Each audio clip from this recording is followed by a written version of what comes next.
Howdy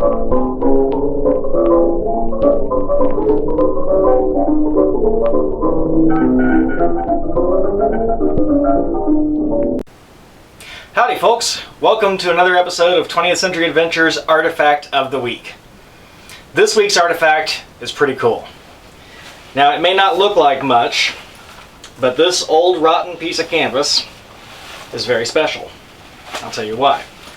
First off, this is the first example I have ever seen of an existing pair of hip waders from the early 20th century. These things just don't hold up and they don't get saved. And the fact that this one exists is great. Now these are the kind that were designed to go inside your boots. So these were sold by companies like Abercrombie & Fitch. The design was meant to go over your socks and then inside of a special pair of short boots. And those boots actually had tread on the bottom of them, very similar to today's hiking boots. But they were meant for walking in the water, and the boots themselves weren't waterproof.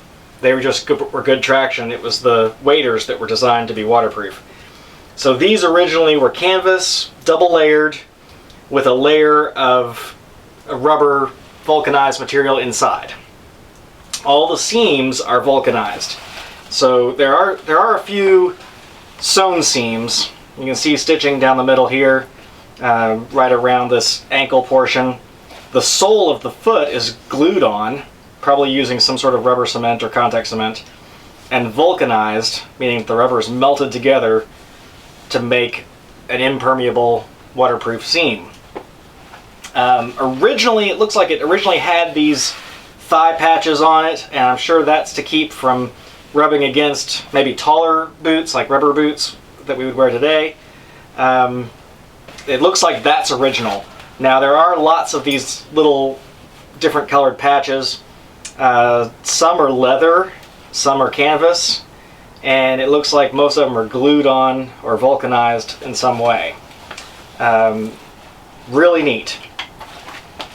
So it's got the two legs, feet. These things are very crusty. I mean, they're brittle. I'm trying really hard not to break them. There is a cinch strap on the back. Part of it's come unglued here, but you can see it had a little buckle right there that allows you to tighten up the waistband. So it would probably fit several different sizes. This is the waistband here. Looks like they're about my size. It's a shame that I can't even begin to get these pliable enough to try them on. Now there's a small strap with a buckle here, there's another small strap with a buckle here, and then there's the remnants on the back of these longer straps, and I assume that those crisscrossed over the shoulders and connected to these buckles. They may have gone straight across, but it really looks like they're set up to crisscross because there's an angle right here.